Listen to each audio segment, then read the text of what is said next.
Universe நேயர்களுக்கு எனது அன்பார்ந்த வணக்கத்தை தெரிவித்துக் கொள்கிறேன் தோழர்களே. புரட்சித் தலைவர் எம்ஜிஆர் அவர்களுடைய நீக்கமற இருக்கக்கூடிய பணிகளையும் மக்கள் மனதில் அவர் ஆண்டுக்கணக்காக ஒரு நூற்றாண்டை தாண்டியும் அவர் நிற்பார் என்கின்ற அந்த செயல் இருக்கு இல்லையா, அதற்குண்டான காரணங்களை எல்லாம் நாம் பார்த்து கொண்டு வருகிறோம். வரிசையாக நான் பட்டியலிட்டு வந்து கொண்டிருக்கிறேன். இடையில் சில முக்கியமான செய்திகளோடு இளையராஜா அவர்களுடைய செய்திகளையும் நான் பதிவு செய்து வந்து கொண்டிருக்கிறேன். அதில் இங்கே இப்போ என்னன்னு கேட்டீங்க அப்படின்னா, சாதாரண குடிமக்களுக்கு எம்ஜி ராமச்சந்திரன் என்கின்ற புரட்சித் தலைவர் எம்ஜிஆர் அவர்கள் செய்ததை தவிர, ஆனால் அதிகாரத்தில் இருக்கும்போது அவர் செய்ததை தவிர தன்னை எதிர்த்த கட்சிகளுக்கு அவர் என்ன செய்தார், தான் எதிர் நிற்கக்கூடிய முதலமைச்சர் காமராஜர் அவர்களுக்கு அவர் என்ன செய்தார், அது போக உலகம் முழுவதும் போராடி கொண்டிருக்கக்கூடிய கம்யூனிச இயக்கத்தின் மகத்தான தலைவர் ஒருவருக்கு அவர் என்ன காரியம் செய்தாருங்கிறது தான் ரொம்ப முக்கியமான விஷயம். ஏன்னா கம்யூனிஸ்டுகளில் தனிநபர் துதிபாடுற நிகழ்ச்சிகள் எதுவுமே இருக்காது. அது ஒரு கார்ப்பரேட் அப்படிங்கிற கம்பெனிகள் முதலாளித்துவத்தை எதிர்த்து இருக்கக்கூடிய ஒரு நிறுவன அமைப்பு மாதிரி கம்யூனிஸ்ட் இயக்கம் இருக்கும். அது போக மட்டும் ஒத்த வரியில் அதை கடந்து விட முடியாது. உலகமெல்லாம் இருக்கக்கூடிய புரட்சிக்கு துவக்க புள்ளி போட்டவர் காரல் மார்க்ஸ் என்ற மகத்தான மனிதன். முதல் 1000 நபர்களை இந்த பிரபஞ்சத்தில் தோன்றியதிலிருந்து, மனிதத்துவ இனம் தோன்றியதிலிருந்து நீங்கள் பட்டியலிட்டால் அதில் முதல் இடத்தில் கொண்டு போய் காரல் மார்க்ஸை தவிர வேறு யாரையும் வைக்க முடியாது என்கின்ற நிலைதான் இருக்கும். அவர் வால்டராக இருக்கலாம், ரூசோவாக இருக்கலாம், பிரெஞ்சு புரட்சிக்கு காரணமானவர்கள் யாராவது இருக்கலாம். ஆனால் மார்க்ஸ் என்ற மகத்தான மனிதன் இல்லை என்று சொன்னால் இன்றைக்கு நமக்கெல்லாம் இருக்கக்கூடிய அந்த வேலை வாய்ப்புகள் இருக்கக்கூடிய அந்த கட்டுப்பாடு, மனித உழைப்பு, அந்த உழைப்போட மகிமை, அதெல்லாம் சேர்த்து தன் வாழ்நாளெல்லாம் சொல்லி சொல்லி சொல்லி சொல்லி பேசி எழுதி மறைந்து போன மகான். அப்படிப்பட்ட இயக்கம் தமிழ்நாட்டிலும் வேரூன்றியது, இந்தியாவில் வேரூன்றியது. அதில் இந்தியாவில் முதலாக கம்யூனிச இயக்கத்திற்கான அறிக்கையை வெளியிட்டவர் தந்தை பெரியார். திராவிட இயக்கத்தோடு இருக்கக்கூடிய தந்தை பெரியார். அப்போது திராவிட இயக்கத்தில் இருந்தவர்கள் தான் கம்யூனிச இயக்கத்தை பலப்படுத்துவதற்காகவும் கம்யூனிச இயக்கத்தை வளர்ப்பதற்கும் காரணமாக இருந்தார்கள் என்று சொன்னால் இதை யாரும் மறுக்க முடியாது. தோழர் சிங்காரவேலராக இருக்கட்டும், அவர் தான் கம்யூனிஸ்ட் இயக்கத்தை தமிழ்நாட்டில் முதல்ல துவக்கி வச்சவர். தந்தை பெரியாரின் கரம் பிடித்து பயணித்தவர். ஒரு போராளியோட இதாக இருப்பாங்கங்கிறதுக்கு தான் எடுத்துக்காட்டு. நான் எம்ஜிஆர் அவர்களை பற்றிய சிறப்பை வைத்து தான் நான் இப்போ சொல்ல போகிறேன். இரண்டாவது தோழர் ஜீவா அவர்கள். அவர் இந்திய தேசியத்தில் இருக்கக்கூடிய கம்யூனிச இயக்கத்திற்காக மட்டும் அவர் பேசவில்லை. கம்யூனிச இயக்கத்திற்கு நுழைவதற்கு முன்னால் தந்தை பெரியாரின் கரம் பற்றி பெரியாருடனே பயணித்து தமிழ் தேசிய அமைப்பை அவர் கட்டமைப்பதற்கு முயற்சி செய்தார். மாபெரும் இலக்கியவாதி. இதெல்லாம் முக்கியம். சரி, இப்போ முடிஞ்சது. இப்போ கம்யூனிச இயக்கத்தில் ஒரு கூட்டம் போடுறாங்க. அந்த கூட்டத்தில் என்ன பண்ணுறாங்க அப்படின்னு கேட்டால், தன் காலம் எல்லாம் பயணித்து திராவிட இயக்கத்திற்கும் தமிழ் இலக்கியத்துக்கும் தமிழர்களுடைய நலனுக்கும் தொழிலாளர் வர்க்கத்துக்கும் ஒரு கம்யூனிசவாதியாக அவர் ஆற்றிய மகத்தான பணியை முன்னிறுத்தி காரல் மார்க்ஸுக்கு அப்புறம் உலகத்தில், அதுவும் குறிப்பாக தமிழ்நாட்டில் ஒருவருக்கு கம்யூனிச இயக்கத்தில் சிலை வைக்க வேண்டும் என்று சொன்னால் அது ஜீவாவுக்கு வைக்க வேண்டும் என்று முடிவெடுக்கிறார்கள். ஏன்னா அன்றைக்கி இருக்கக்கூடிய அரசியலோட தட்பவெப்பம் அப்படி இருந்தது. திராவிட இயக்கத்தை யாரும் மறுதளிக்க முடியாது இருந்தது. ஒரு சைடு காங்கிரஸ், ஒரு சைடு கம்யூனிஸ்ட். இந்தியா முழுவதும் இருக்கக்கூடிய மாநிலத்தில் ஒரே இது யார் இருந்தான்னு கேட்டால் தந்தை பெரியாரும் பேரறிஞர் அண்ணாவும் பயணித்த திராவிட இயக்கம். அந்த திராவிட இயக்கத்தில் பயணித்தவங்க தான் இவங்க. இப்போ மறைஞ்சிட்டார், ஜீவா மறைஞ்சிட்டார். இப்போ கம்யூனிஸ்ட்டுகள் ஒன்று கூடி என்ன செய்கிறாங்க அப்படின்னு சொல்லி கேட்டால், ஜீவாவுக்கு ஒரு சிலை வைக்கணும் அப்படின்னு ஒரு முடிவு எடுக்கிறாங்க. அப்போது யாரை போய் பார்க்குறது, ஜீவாவுக்கு உண்டான சிலையோட செலவுகள் ஏற்றுக்கிறது, அந்த நிகழ்ச்சிகளை நடத்துவது, இதையெல்லாம் ஒருங்கிணைக்கிறதுக்காக ஒரு குழுவை ஏற்பாடு பண்ணுறாங்க.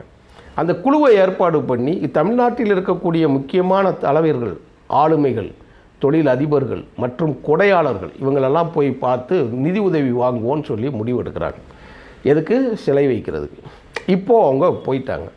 நான் இந்த இடத்தில் ஒரு செய்தி நான் சொல்லுகிறேன், வழக்கம்போல் சொல்லுகிற செய்தி தான்.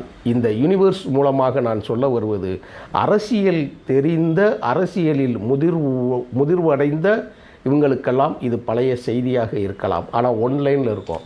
நான் சொல்கிற அடிப்படையில் இருக்கக்கூடிய செய்திகள் வந்து உங்களுக்கு கிடைக்காது. நீங்கள் என்ன தான் செய்தியாக இருந்தாலும் இது யூனிக்காக இருக்கும். இந்த செய்தியை சொல்லிவிட்டு நான் அடுத்து ஜீவாவை பற்றி நான் ஒப்பீடு பண்ண போகிறேன். அதுதான் ரொம்ப முக்கியமானது. நான் சொல்கிறேன் இப்போ ரைட்டு. இப்போ போய் அவங்க எல்லாம் நிதி திரட்டுறதுக்கு உண்டான ஒரு ரசீதை அடித்து எல்லாரையும் போய் பார்க்குறாங்க. பார்த்து ஒரு இடத்துல போய் கேட்கும்போது அவங்களுக்குள்ள அந்த கமிட்டி குழுவில் முக்கியமான ஒருத்தர், அவர் கம்யூனிஸ்ட் இயக்கத்தின் மாபெரும் தலைவர், அவர் பேர் பாலதண்டாயுதம். நீக்கமர மனதில் நிறைந்திருக்கக்கூடிய மிக முக்கியமான ஒரு தலைவர், கம்யூனிஸ்டில் இருக்கக்கூடியவர், சிறைச்சாலைகளில் தவம் இருந்தவர், காவல்துறையால் தேடப்பட்டு வந்து கொண்டிருந்தவர், தமிழ்நாட்டில் மறுக்கவும் மறைக்கவும் முடியாத ஒரு தலைவர் பீரா பாலதண்டாயுதம். அவர் தலைமையில் தான் ஒரு டீம் ஒர்க் ஆகுது. இப்போது எல்லாம் பட்டியல் போட்டு முடிச்சுட்டு அவங்க போய் எல்லாரையும் போய் சந்திக்கிறாங்க. அவங்க குறிப்பிட்டது தாவண்ணா பாண்டியன் அவர்கள் நானும் ஜீவாவும் என்கின்ற புத்தகத்தில் 6 பக்கத்துக்கு இந்த செய்தியினை எழுதியிருக்கிறார். இது எந்த செய்தி மாற்று செய்தி எதுவும் கிடையாது. உள்ளதை உள்ளபடி அவர் பதிவு செய்திருக்கிறார். விருப்பு வெறுப்பு இல்லாமல் அரசியலை கலக்காமல் உண்மையை பதிவு செய்திருக்கிறார். அதைத்தான் உங்கள் பார்வைக்கு வைக்கிறேன். அவ்வளோதான். இப்போ பாலதண்டாயுதம் கூட போகும்போது நீங்கள் வந்து அடுத்து யார் நம்ம பார்க்கலாம், எம்ஜிஆர் வந்து ரொம்ப பணம் கொடுப்பாருன்னு சொல்லி சொல்கிறாங்களே, அவரை போய் பார்க்கலாமா அப்படின்னு சொல்லி முடிவெடுத்து, சரி பார்க்கலாம் போவோம் அப்படின்னு சொல்லி முடிவெடுத்து எம்ஜிஆர் அவர்களை பார்க்குறதுக்கு போகிறாங்க. அப்போது கூட 2 பேர், தாவண்ணா பாண்டியன், இன்னொருத்தர் போகும்போது தாப்பா அப்படிங்கிறவர் என்ன சொல்கிறாரா, ஐயா ஒரு காரில் 3 பேர் போகலாம், ஒன்றும் பிரச்சனை இல்லை, அதனால் நம்ம 3 பேர் போவோம், அதுக்குண்டான ஏற்பாடு நீங்கள் சரின்னு சொன்னால் நான் வந்து ஒப்புதல் வாங்குகிறேன் அப்படின்னு சொல்லி பேசுகிறார். சரிப்பா போகலாம் அப்படிங்க. ஏன்னா ஒரு பெரிய தலைவர் அவர். எம்ஜிஆரை சந்திக்கிறதுக்கு அப்பாயின்மெண்ட் வாங்க போகிறாங்க. இந்த 3 பேரும் ஓகே ஆன பிறகு புரட்சித் தலைவர் எம்ஜிஆர் அவர்களை மீட் பண்ணுறதுக்கு அப்பாயின்மெண்ட் கேட்குறதுக்கு முயற்சி பண்ணுறாங்க. அப்போ அவர் போகிறார். யார் போகிறான்னு சொல்லி கேட்டால், அப்போ அங்கே அதிகாரியாக அந்த நிர்வாக பொறுப்பிலே இருப்பவர் ஆர்.எம். வீரப்பன். அவருக்கு தொலைபேசி மூலமாக பேசி இந்த மாதிரி பாலதண்டாயுதமும் தாவண்ணா பாண்டியனும் நாங்கள் வந்து உங்களை சந்திக்கிறதுக்காக வர்றோம், என்ன விஷயம்னா இல்லை ஒரு சிலை விஷயமாக நாங்கள் வர்றோம் அப்படின்னு சொல்லுங்க. சரி நான் சொல்கிறேன்னு சொன்ன உடனே மறுநாளே அவங்களுக்கு அழைப்பு வருது. எங்கே வந்துடுது, நீங்கள் சத்யா ஸ்டுடியோவுக்கு வந்துடுங்கன்னு சொல்கிறாங்க. சரி ரைட்டு வந்துடுறோம், வர சொல்லியாச்சு. காலையில் எத்தனை மணிக்கு, இத்தனை மணிக்கு வர சொல்லியாச்சு, முடிஞ்சது. கரெக்டாக ஒரு 11 மணிக்கு அவங்க போகிறாங்க. வந்து சத்யா ஸ்டுடியோவுக்குள்ளே யாரும் அவ்வளோ சீக்கிரம் நுழைய முடியாது. இந்த வாய்ப்புகள் எல்லாமே முடியுது. இப்போது அவங்களுக்காக காத்திருந்த வாட்ச்மேன் கதவை திறந்து விடுறாரு. சகல வரவேற்போடு இவர்கள் உள்ளே அழைத்து செல்லப்படுகிறார்கள். உள்ளே போன உடனே போய் உட்காந்துருக்கிறாரு. உட்கார்ந்த உடனே இந்த செய்தி வந்து எம்ஜிஆர் அவர்களுக்கு சொல்லப்படுது. இப்போ எம்ஜிஆர் அங்கேருந்து மேக்கப்பை கூட கலைக்காமல் ஓடியே வராராம். ஓடியே வந்து தாப்பாவை பார்த்து எல்லாரையும் வாங்கன்னு சொல்லிவிட்டு பாலதண்டாயத்தை போய் கெட்டி பிடிச்சிருக்காப்புல. நல்லா கேட்டுக்கணும், எம்ஜிஆர் அவர்கள் திராவிட முன்னேற்றக் கழகத்தின் பொதுக்குழு உறுப்பினர், திராவிட முன்னேற்றக் கழகத்தோட அசைக்க முடியாத கொள்கை பரப்பு செயலாளர்களில் ஒருவர். திரைப்படங்கள் மூலமாக பேரறிஞர் அண்ணாவுக்கும் வாளாகவும் ஏழாகவும் இருக்கக்கூடிய ஒரு மாபெரும் தலைவனாக பரிணமிக்கவர். அவர் போய் ஒரு கம்யூனிஸ்ட் இயக்க தலைவர். போன வட்டம் காமராஜரை சொன்னேன் இல்லையா, காமராஜர் என் தலைவர், அண்ணா என் வழிகாட்டின்னு சொல்லி பேச்சு நடந்தது இல்லையா, இதுக்கு அடுத்த தொடர்ச்சி நான் அடுத்த காணொலியில் நான் சொல்லுவேன். நான் அப்போ இருந்துட்டு இப்போது ஜீவாவுக்கு சிலை வைக்கக்கூடிய உதவி கேட்டு இவங்க வந்து உள்ளே போயிட்டாங்க இல்லையா, கெட்டி பிடிச்சி வந்து நல்ல காரியம் பண்ணியிருக்கிறீங்க, என்ன விஷயமா நீங்கள் வந்திருக்கீங்க கேள்விப்பட்டேன் அப்படின்னா, இல்லைங்க இந்த மாதிரி ஜீவாவுக்கு சிலை வைக்கிறதுக்காக வந்திருக்கிறோம் நான். அப்போ எம்ஜிஆர் சொன்னாரா, உங்கள் கட்சியிலேயே முதல் முறையாக உருப்படியான ஒரு வேலையை நீங்கள் செய்தீங்க. இது எம்ஜிஆருடைய வாக்கு மூலமாக தாப்பா பதிவு செய்கிறார். உங்கள் கட்சியிலேயே உருப்படியான வேலையை செய்கிறீங்க, சபாஸ் அப்படின்னு சொல்லி கெட்டி அணைச்சி அப்படியே கூட்டு போய் ரூமில் உட்கார வைக்கிறார். ரூமில் உட்கார்றாங்க. உட்கார்ந்த உடனே பேசிக்கிட்டு இருக்கிறாங்க. பேசிக்கிட்டு இருக்கும்போது அந்நேரம் போல் டேபிளில் அவரே வாளிகளை எடுத்து வைக்கிறார். வாளிகளை எடுத்து எல்லாம் வச்சு டேபிளில் விரிக்கிறாப்புல. இலையை அவரே போடுறாரு, இலை அவரே தண்ணி தெளிக்கிறாரு, சாப்பாடு டிஃபன் கேரியர்லேருந்து ஒன்று அவரே எடுக்கிறார். எல்லாமே உதவியாளர்கள்லாம் அங்கிட்டு இருக்கிறாங்க. இவர் எதுக்கு இதெல்லாம் பண்ணிக்கிட்டு இருக்காருன்னு சொல்லி பாலதண்டாயுதம் தாப்பாவெல்லாம் யோசிச்சுக்கிட்டு இருக்கிறாங்க. சாப்பிட்டு வச்சுட்டு அந்த இலையை விரிச்சிட்டு 3 பேரையும் சேர்ந்து எம்ஜிஆர் என்ன பண்ணுறாருன்னா கையை பிடிச்சி அப்படியே கூட்டிகிட்டு வந்து உட்கார வைக்கிறார். தோலை அமுக்கி அமுக்கி உட்கார வைக்கிறார். முதல்ல சாப்பிடுவோம், அப்புறம் பேசுங்க. அப்படிங்கும்போது, ஐயா நீங்கள் எதுக்கு எடுத்து வைக்கிறீங்க, நீங்கள் எவ்வளவு பெரிய ஆள், நீங்கள் போய் எடுத்து வைக்கலாமா, உதவியாளர்கள் யாராவது செய்யலாம்ல அப்படின்னு சொன்ன உடனே சொன்னாராம், அந்த டிஃபன் கேரியரை அப்படி தூக்கி பிடிச்சிக்கிட்டு அவர் வந்து சொன்னாராம், இது கடையிலிருந்து வாங்கி வரப்பட்டதல்ல, கம்யூனிஸ்ட் தோழர்கள் நீங்கள் வந்திருக்கீங்கன்னு சொல்லி என் வீட்டில் சமையல் செய்து எடுத்து வந்தது. நீங்கள் என் விருந்தாளிகள். நான் யாரோ ஒருவரை வைத்து பரிமாறுவது அழகு அல்ல. அதனால் நான் தான் உங்களுக்கு வந்து பந்தி வைப்பேன், நீங்கள் சாப்பிடணும் அப்படின்னு சொல்லிவிட்டு அவர் கைப்பட அந்த சாப்பாடுகளெல்லாம் எடுத்து வைக்கிறார். எடுத்து வச்சுட்டு அவர் பேசிக்கிட்டே இருக்கும். சாப்பிடும்போதே சொல்கிறாரா, ஆமாம் அப்போ இந்த வியட்நாம் போர் வந்து உச்சகட்டத்தில் இருந்த காலகட்டங்கள். வியட்நாமில் வந்து ஒரு பெண் உருவம், ஒரு சிறுமி நிர்வாணமாக ஓடி வருகிற ஒரு புகைப்படம் உலகத்தின் போக்கவே மாற்றினதை எல்லாம் அரசியல் அறிந்தவர்கள் எல்லாம் தெரிஞ்சிருப்பீங்க. வியட்நாம்ன ஒன்று எல்லாருக்கும் அந்த காட்சி நினைவுக்கு வரும். அந்த போர் தான். அங்கே தான் ஒரு ஹோசிமின் என்கின்ற மகத்தான ஒரு தலைவன் உருவான சமயம், அந்த சமயம். இப்போ எம்ஜிஆர் சொல்கிறாரா, ரஷ்யா வந்து எவ்வளவு பெரிய அணு ஆயுதம் இருக்கக்கூடிய மிக வல்லமை மிக்க ஒரு நாடு, அப்படியே இங்கேருந்து ஒரு படையை திரட்டி கொண்டு போய் வியட்நாமை ஆக்கிரமித்திருக்கக்கூடிய அந்த அமெரிக்காவை அடித்து நொறுக்கி காப்பாற்ற வேண்டியதானே, ஏன் நீங்கள்லாம் அமைதியாக இருக்கீங்க?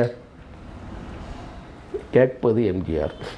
சரி, கம்யூனிஸ்ட் நாடுகள்லாம் இருக்குல்ல, நீங்கள்லாம் எதுக்கு சும்மா இருக்கிறீங்க, அப்போ நீங்கள் போராடி அவங்களுக்கு வந்து இந்த கொடுமையெல்லாம் தீர்க்க வேண்டாமா அப்படின்னு சொல்லி கேட்குறாங்க. அவங்க இதுக்கெல்லாம் பதில் சொல்லிக்கிட்டு இருக்காங்க.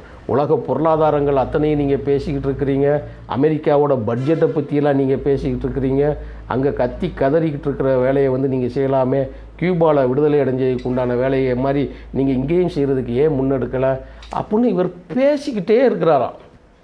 பேசிக்கிட்டு இருக்கும்போது இவங்களுக்கு என்ன குழப்பம், என்னடா நம்ம ஜீவாவுக்காக சிலை வைக்கிறதுக்கு உதவிக்கு வந்தோம், இவர் வந்து என்னென்னமோ சொல்லிக்கிட்டு போகிறாரே, இதை நம்ம என்ன பேசுகிறது அப்படின்னு சொல்லி இவருக்கு அப்படியே கலட்டி பணம் கொடுப்பாரா மேட்டாரா, இவர்கிட்ட கேட்கிறதா வேண்டாமாங்கிற லெவல் இருக்குது. சரின்ட்டு எல்லாமே முடிச்சுட்டு ஒரு கட்டத்துக்கு வந்த பிறகு மெல்ல ஒரு இருமிட்டு, சொல்லுங்கள் என்ன விஷயமா வந்திருக்கீங்க? ஐயா இந்த மாதிரி சிலை வைக்கிற விஷயமா வந்திருக்கேன். சரி, நான் என்ன செய்யணும் அப்படின்னு கேட்டு, இல்லை சிலைக்கு வந்து ஒரு 25,000 ரூபா ஆகும், உங்களால் அவ்வளவு தனி இது கொடுக்க முடியாது, உங்களால் முடிந்தால் பாருங்கள், அப்படி இல்லை அப்படின்னா மற்ற செலவுகள்லாம் சேர்த்து ஒரு பெரிய தொகை ஆகுது, அதனால் வந்து நீங்கள் குறைந்தபட்சம் உங்கள்கிட்ட ஒரு 10,000 ரூபா எதிர்பார்க்குறோம் அப்படின்னு சொல்லி சொன்ன உடனே எம்ஜிஆர் சிரிச்சாராம். சரி பார்ப்போம், சாப்பிடுங்க நீங்கள் அப்படின்னு சொல்லிவிட்டு, பாலன் நீங்கள் என்ன தேடி வந்திருக்கிறீங்க, அந்த சிலையை செய்ய போகிறது யார்? நாகப்பன் என்கின்ற சிற்பி. உடனே நாகப்பனுக்கு ஃபோன் போடுப்பாங்கிறார். ஃபோன் போடுறாங்க. எம்ஜிஆர் அப்படியே பேசுகிறார், அங்கேயே பேசுகிறார். ஜீவாவோட சிலை எவ்வளோ கம்பீரமாக இருக்க வேண்டும் அப்படின்னு சொல்லி இவர் சொல்லிவிட்டு பேசிவிட்டு என்ன செலவாகும் எல்லாம் கேட்குறாரு. கேட்டு முடிச்சுட்டு வந்துட்டாங்க. சரி ரைட்டு, முடிஞ்சு வச்சு. இப்போ நான் உங்களுக்கு ஒரு விஷயம் சொல்கிறேன். அந்த சிலை கூடுதலாக கூட டைம் எடுங்க, நீங்கள் எப்படி வேணாலும் செய்யுங்க, சிலைக்கு ஆகக்கூடிய மொத்த செலவையும் இந்த எம்ஜிஆர் ஏற்றுக்கொள்கிறேன் அப்படின்றது. இவங்களுக்கு அதிர்ச்சி. ஏன்னா அது ஒரு பெரிய செலவு, நிகழ்ச்சி செலவு. அது போக நீங்கள் எனக்கு ஒரு உதவி செய்யணும். என்ன செய்யணுங்க? ஒரு நாள் நடக்கிற நிகழ்ச்சியை 2 நாளாக நீங்கள் வைங்கிறாரு. அதையே 2 நாளாக வைக்கங்கிற அப்படின்னு கேட்கும்போது, ஜீவா எவ்வளவு பெரிய மகத்தான ஒரு தலைவன். அந்த தலைவருக்கு முதல் நாள் அரசாங்கம் சார்பாக முதலமைச்சர்களை வர வைத்து, அமைச்சர் பெருமக்களை வர வைத்து, அரசியல் தலைவர்கள்லாம் வர வச்சு ஒரு நாள் நிகழ்ச்சியை நடத்துங்க. 2வது நாள் நிகழ்ச்சிகளில் எங்களை மாறி கலை நிகழ்ச்சிகள் நடத்துகிறவங்க, இலக்கியவாதிகள், நடிகர்கள் அப்படின்னு நீங்கள் எல்லாத்தையும் கூப்பிட்டு 2 சிறப்பு செய்யுங்க. முதல் நாள் செலவு உங்கள் செலவு, 2வது நாள் செலவு அனைத்தையும் நான் ஏற்றுக்கொள்கிறேன். இவங்களுக்கு ஹார்ட் அட்டாக்கே வந்த மாதிரி ஆகிப்போகுது. நடக்குமா உண்மை? ஏன்னா அது லட்சங்கள் ஆகக்கூடிய செலவு அப்படிங்கிறத கேட்டுட்டு, சரிங்க நாங்கள் பேசுகிறோன்னு சொல்லிவிட்டு கிளம்பி வந்துட்டாங்க. கிளம்பி வந்த உடனே, என்னையா நம்ம ஏதோ 10,000 கேட்க போனோம், இவர் ஏதோ சொல்கிறாரு, ஊர் உலகத்துலலாம் பேசுகிறது எல்லாம் உண்மைதானோ சரிதானோ அப்படின்னு நினைச்சி அவங்க இருக்கும்போதே ஒரு செய்தி வருது. சாயங்காலம் ஆயிடுது. சாயங்கால பேப்பரில் ஜீவா சிலை அமைக்க எம்ஜிஆர் உதவின்னு செய்தி வந்துடுது. அப்போது கம்யூனிஸ்ட் ஆஃபீஸில் எல்லோரும் சிரிச்சிருக்காங்க. இந்த பார்த்தியெல்லாம் உங்களை முன்னாடி விட்டுட்டு பின்னாடி போய் பேப்பர் செய்தி ஆக்கிட்டாப்புலலாம், நீங்கள் சந்தித்ததை செய்தி ஆக்கிட்டாப்புலலாம், உதவி இது செய்கிறேன்னு சொல்லி இது பத்திரிக்கையில் பிரிண்ட் ஆகி போச்சுல, இன்னும் உங்களுக்கு அவ்வளவுதான் அப்படி. இது எம்ஜிஆரை பற்றி உங்களுக்கு தெரியாதா, அவர் ஒரு விளம்பர பிரியன், அப்படிலாம் செய்ய முடியாது அப்படின்னு சொல்லி பேசி மறுநாள் காலையில் போயிருக்காங்க. இப்போ முடிஞ்சு போச்சு அதுகள்லாம். சரி, ரைட்டு வந்துடுச்சு. அப்போது ஃபோன் போட்டு எம்ஜிஆர்கிட்ட கேட்குறாங்க, ஐயா இந்த மாதிரி பத்திரிக்கையில் செய்தி வந்துருச்சு, நாங்கள் வந்துட்டு போனதெல்லாம். ஆமாம், நீங்கள் வந்தது உண்மை தானே, பேசுனது உண்மை தானே? ஆமாம். இதில் ஒன்று உங்களுக்கு என்ன சந்தேகம்? இல்லை நீங்கள் செலவைக்க போகணும். ஆமாம், நான் செலவைக்க சொல்கிறேன்னு உங்கள்கிட்ட சொன்னது உண்மை தானே? ஆமாம். அப்போ நான் பேசுனது தானே செய்தியாக வந்திருக்கு, உங்களுக்கு என்ன பிரச்சனை? இல்லை ஒன்றும் இல்லையா அப்படின்ட்டுருக்குறாங்க. சரி, முடிஞ்சு போச்சு. சரி, ரைட்டு. அந்த சம்பவம் வந்தது ஒரு நாள் ஆச்சு, 2 நாள் ஆச்சு, 3ஆவது நாள் ஆச்சு, ஃபோன் வரல. இன்னும் அவ்வளோதான்ட்டு மற்றவங்க எல்லாம் போய்கிட்டு இருக்கிற நேரத்தில் கம்யூனிஸ்ட் ஆஃபீஸுக்கு ஒரு அழைப்பு வருகிறது. அந்த அழைப்பு எம்ஜிஆர் அலுவலகத்திலிருந்து வருகிறது. பேசுபவர் ஆர்.எம். வீரப்பன். ஃபோனை எடுக்கிறவர் தாவண்ணா பாண்டியன். உங்களுக்கு பணம் கொடுக்குறதா சொல்லக்கூடிய அந்த செய்தி தயாராக இருக்குது, நீங்கள் தோட்டத்தில் போய் பணத்தை வாங்கிக்கோங்க, நீங்கள் வந்து பாருங்கங்கிறாங்க. அப்படியா? அப்படின்னா எம்ஜிஆர் வீடு எங்கே இருக்குதுன்னு கேட்டாரா? என்னையா எம்ஜிஆர் வீடு எங்கே இருக்கா? இந்தியாவிலே எம்ஜிஆர் வீடு எங்கே இருக்குன்னு கேட்ட ஒரே ஆள் நீ ஒரு ஆள் தாயா. நீங்கள் கேட்டது பெரிய ஆச்சரியமாக இருக்குது. நீங்கள் வீட்டுக்கு வெளியே வந்து உங்கள் ஆஃபீஸுக்கு வெளியே வந்து எந்த வண்டிக்காரன்ட்ட நீங்கள் போய் கேட்டு ஏறினாலும் உங்களை கொண்டு போய் விட்டுருவான், எம்ஜிஆர் வீட்டில் கொண்டு போய் விட்டுருவாங்க, வந்துடுங்க நீங்கள் அப்படின்னு சொல்லி முடிச்சிட்டாங்க. அதே மாதிரி அவர் நேரடியாக ஒரு வண்டியில் போய் கேட்ட உடனே அந்த வண்டிக்காரன் தூக்கி கொண்டு போயிட்டான். கொண்டு போய் நேராக வீட்டில் கொண்டு போய் விட்டு வாசலில் விட்டுட்டா. வீட்டுக்கு உள்ளே போயிருக்கிறாங்க, யாருமே இல்லை, தாவண்ணா பாண்டியன் மட்டும் இருக்கிறாரு. ஆர்.எம். வீரப்பன் மேலே இருந்து வாராரு, எம்ஜிஆர் இல்லை. உள்ளே போட உடனே தாவண்ணா பாண்டியன் இவர் ஆர்.எம். வீரப்பன் ஒரு தட்டு, அந்த தட்டுக்கு பழங்கள் அதெல்லாம் மூடி ஒரு முடிச்சு போட்டு கெட்டு வச்சு ஒரு இதில் இருக்குது அட்வான்ஸ், என்ன செய்ய போறியா அப்படின்னு சொல்லிட்டு. அப்போது உடனே அதை உழைச்சி பார்த்து ரசீது எடுக்க போயிருக்காப்புல. ரசீது போடுறதுக்கு பணம். ஏய், நீ வந்திருக்கிறது எம்ஜிஆர் வீட்டுக்கு, பணம் கொடுத்துருக்கிறது ஜீவாவின் சிலைக்கு, நீங்கள் அப்படியே எடுத்துகிட்டு போங்க, அப்படியே உள்ளே இருக்க. அது லைட்டாக உள்ளே பார்த்துருக்காரு, பணக்கெட்டு, என்னவே வேண்டாம் நீ கொண்டு போன்றிருக்காரு. தாப்பாவுக்கு அதிர்ச்சி, இது நிஜமா இதில் இல்லை, நான் எடுத்துகிட்டு தட்டை கொடுங்க, தட்டோடு நீ எடுத்துகிட்டு போயாங்கிறார். கம்யூனிஸ்ட் ஆஃபீஸுக்கு வந்தது பார்த்து மிரண்டு போனார்கள். பெரிய பணம், சொன்னதை காத்தார், மாற்றுக் கட்சி தலைவருக்கும் செய்தார்.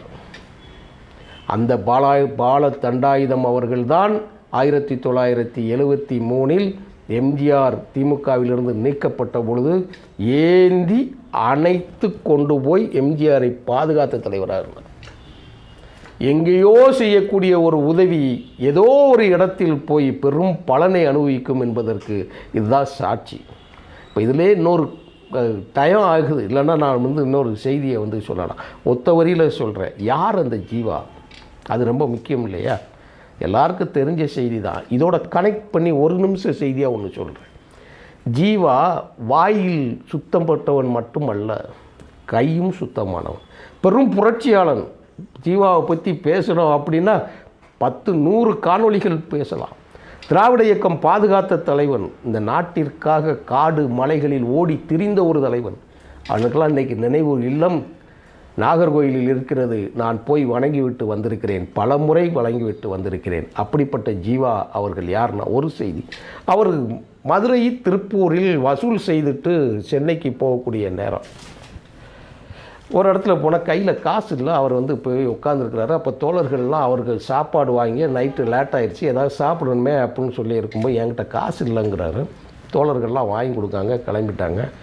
கிளம்பி முடித்து கொண்டு போகும்போது அவர் பை வெயிட்டாக இருக்குது, வெயிட்டாக இருக்குது, தூக்கி கொடுத்து விட்டு இது என்ன பை வெயிட்டாக இருக்குன்னு உடனே அதே ஜீவா சொல்கிறாரு, உள்ளே பணம் இருக்குப்பான்னு. சாப்பாடு வாங்கி கொடுத்தவனுக்கு அதிர்ச்சி, ஏன் சாப்பாடு இல்லைன்னு சொன்னீங்க, காசே இல்லை, நீங்கள் இவ்வளவுக்கு பணம் வச்சுருக்கீங்க அப்படின்னு. இப்போ அவர் சொன்னார், ஏப்பா அறிவில்லையா, இது வந்து கட்சி பணம்ப்பா, ஏன் பணம் இல்லை, 4 பேர்கிட்ட வாங்கி கொடுத்த பணம். நான் எங்கே இதே மாதிரி நான் சார்ந்திருந்த ஒரு இயக்கத்திற்கு ஒரு தோழன் செய்த சம்பவத்தையும் நான் சேர்த்து விரிவாக ஒரு காணொளி நான் சொல்கிறேன். நான் மனிதர்கள் ஜீவா அவர்கள் மட்டுமல்ல, ஜீவாக்களாக வாழுகின்ற மனிதர்கள் இன்றும் எங்களைப் போல தோழர்கள் இருந்து கொண்டு தான் இருக்கிறார்கள் என்பதற்கு ஒரு சாட்சியம் இருக்குது. ஆனால் அப்படி கையும் வாய் சுத்தமாக இருக்கக்கூடிய பெரும் புரட்சியாளனுக்குத்தான் எம்ஜிஆர் தன்னுடைய முழு செலவையும் ஏற்றுக்கொண்டு சிலை வைப்பதற்கு பணம் மட்டும் அல்ல, 2ஆம் நாள் நிகழ்வுக்கு உண்டான செலவுகள் அனைத்தையும் ஏற்றுக்கொண்டு வாயடைக்க செய்தார். அந்த கம்யூனிஸ்ட் இயக்கம்தான் எம்ஜிஆர் அவர்களை மீண்டும் தூக்கி நிறுத்தி அவர் தலைவராக ஆகுவதற்கு முழு தகுதியோடு இருந்தார். இது வரலாறு அறிந்தவர்களுக்கு தெரியும், அரசியல் அறிந்தவர்களுக்கு தெரியும். அரசியல் தெரியாத இளம் தோழர்கள் இந்த காணொளியை காணக்கூடிய வாய்ப்பு இருந்தால் நீங்கள் எங்கோ செய்யக்கூடிய ஒரு பயன் உதவி அது எங்கேயோ கொண்டு போய் முடியும். எம்ஜிஆர் மகத்தான தலைவராகுவதற்கு, திண்டுக்கல்லில் மாயத்தேவர் வெற்றி பெறுவதற்கு, பாண்டிச்சேரியில் எம்ஜிஆர் ஆட்சியை பிடிப்பதற்கு, எம்ஜிஆர் கடைசி வரை மரணிக்கும் வரை முதலமைச்சராகவே இருந்து மறைவதற்கு இந்த கம்யூனிஸ்ட் இயக்கமும் அந்த உதவியும் ஒன்றிணைத்தது என்று சொன்னால் அது மாற்று கருத்தில்லை. அதுதான் உண்மையான கருத்து. அதேபோல் எம்ஜிஆர் அவர்களுடைய பணி இருக்கு இல்லையா, இன்றைக்கி அவரை மறைஞ்சிட்டார். அவரை பற்றி சொல்கிறதுக்கு ஆள் இல்லை, அவர் செய்த செயல்களை பேசுகிறதுக்கு ஆள் கிடையாது. போட்டியும் பதவிகளும், அவர் வளர்த்த மரத்தில் விளைந்த பழங்களை பறித்து தின்பதற்கு எவனோ டெல்லியிலிருந்து வருகிறான். பாவம், தண்ணீர் ஊற்றி விதை வைத்து தண்ணீர் ஊற்றி வளர்த்தவர் இல்லை. அவரை பற்றி பேசலாம், அவருடைய பற்றிய கட்டுரைகளோ பத்திரிகை செய்திகளோ சிறு குறு புத்தகங்களோ எந்ததும் கிடையாது. இணைய வெளியில் இருக்கக்கூடிய இந்த காணொளிகள் மூலமாக அவருடைய செயல்கள் போகிறது. இது தனிப்பட்ட எம்ஜிஆர் அவர்களை புகழ்ந்து பேசுவதற்காக மட்டும் அல்ல, நம்மை நாம் செழுமைப்படுத்துவதற்கு, நம்மை நாம் உதவி செய்பவனாக மாறுவதற்கு. நம்மிடம் 10 ரூபாய் இருந்தால் ஒரு 2 ரூபாய் ஒரு மாற்று உதவியாளர்களுக்கு, வேண்டப்பட்டவர்களுக்கு செய்வதற்கு ஒரு முன்னத்தி ஏராக எம்ஜிஆர் வாழ்ந்து மறைந்தார். அவர் தான் சார்ந்த இயக்கத்திற்கு மட்டுமல்ல, கம்யூனிஸ்ட் இயக்கத்திற்கே உதவி செய்து சிலைகளின் வரிசையில் ஜீவாவின் சிலையும் எம்ஜிஆர் கையாண்டிருந்தார். தன்னுடைய தலைவர் அண்ணாவிற்கு வைத்த சிலையைப் போல். அதை மற்ற காணொளிகளில் நாம் பார்க்கலாம். வாழ்க புரட்சித் தலைவர் எம்ஜிஆர் அவர்களின் உதவி. அந்த செயல்களில் பேசுவதன் மூலமாக இன்னும் இன்னும் இன்னும் அவர் புகழ் இமயமலைக்கும் மேலாக, எவரெஸ்ட்டுக்கும் மேலாக அது நிலைத்து நிற்கும் என்று கூறி விடைபெறுகிறேன். நன்றி, வணக்கம் தோழர்களே.